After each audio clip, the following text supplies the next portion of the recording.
marka muuminkii iimaanka qabay intuu adduunyada joogay buu ilaahay cilaaqo la lahaa su'aasha u horeysa marka la yiraahdo man rabbuka wuxuu aniga rabbigay waa allah buu leeyahay meheradaydu iman rabbaynay allah baa rabbaynayay dukaanku iman rabbaynay ilaahay baa rabbaynayay beertu iman rabbaynay ilaahay baa rabbaynayay dawladdu iman rabbaynay ilaahay baa rabbaynayay xooluhu iman rabbaynay ilaahay baa rabbaynayay anu kuma nooleen waxaan adduunyada duliya loo dhane bal amarka ilaahay baan ku noolaa laakiin su'aasha dadka maanta hadee mikrafoon la qaato leeyahay war maxaad ku nooshahay nin walba halka ay asbaabtu ay ka soo gasho dakhligiisu halku ka soo galabo markaaba ku sheegay mid muxuu ku oran wallahi meherad yar halkan ku taalaan ku noolahay mid wuxuu ku oran ciyaalkiiba dibadda u baxay oo kuwaas ku noolahay hadayna baxeen laba noolaaneen mid wuxuu ku oran beer yar baan ku noolahay beer mid wuxuu ku oran aqal yar baan noo kareysan oo ku noolahay reer Djibouti waxay yiraahdaan lataraadkii baan ku noolahay lataraadkii معاشكي مي وين تلاذا إلهي أمر كيسا كن الله أنكم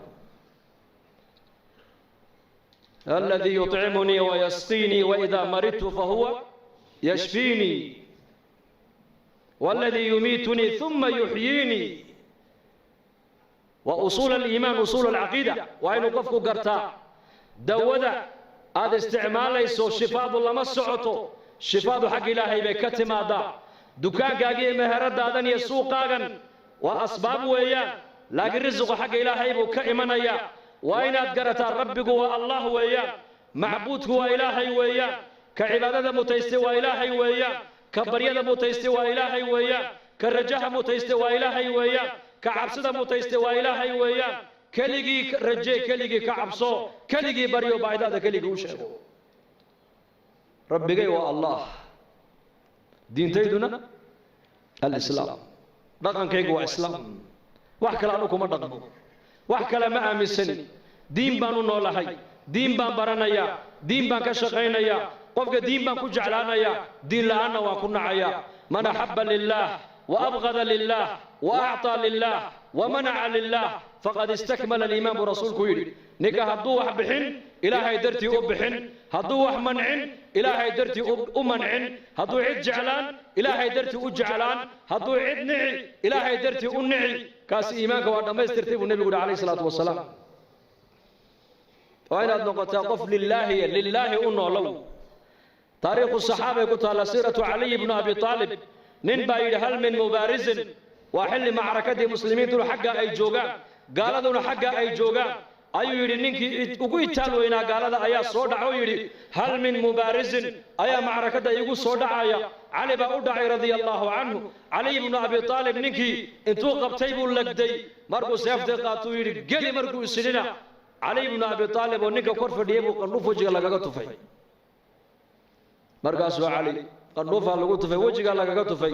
gaalkiina dhulkuu jiifaa calina seeftii buu haystaa qandhuuf baa lagu tufay cali oo sarreeya uu ka kacay cali saxaabadii waxay ku yiraahdeen yaa cali maxaad uga kacday baa lagu yidhi gaalnimana ninkan diinna waad ula dagaalamaysay adigana qandhuufu kugu tufee war marka hore ilaahay dartii baan u dagaalamayay hadda cadha ay soo gashay buu yidhi naftayda darteed inaan u dila ka baqay buu yidhi lillaahiyad waxaan qaban ilaahay dartii baan u qaban ciddaan jeclaan ilaahay dartii baan u jeclaan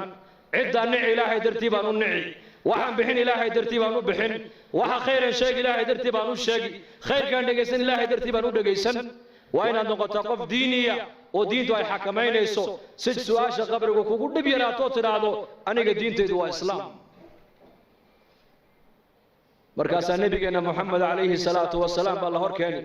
oo la odhan doonaa maxaad u taqaanay shakhsigan markaasuu muuminkii leeyahay waa nabigaygii muxamed calayhi salaatu wasalaam saddexdaas su'aalood muuminku markuu qabriga ka jawaabo ayaa samada laga dhawaaqay oo la odhan doonaa an sadaqa cabdii addoonkaygii run buu sheegay afrishuuhu min aljanna firaash jannada ka soo qaado u gogla walbisuuhu min aljanna dhar jannada ka soo qaado u xidha waftaxuu lahu baaban ila aljanna albaabna jannada uga fura jannada halkaa ka daawaday baa la odhanayaa dhulkaad ku celisay meydka dhulkaan ku aasnay minhaa khalaqnaakum wa fiihaa nuciidukum halkaad ku aastay waa dhulka dhexdiisa weeyaan إن كتاب الأبرار لفي عليين جنتنا وفوق 7 سماوات هل كاس قف مؤمنك جندي سيكدا ونيا sida inagu baaladan yareemka aan haysanay mobilka ijaabada aad ku haysatid qofka adduunyada halka ugu dambeeyay jooga maqal iyo muuqaal halka aad uga daawanayso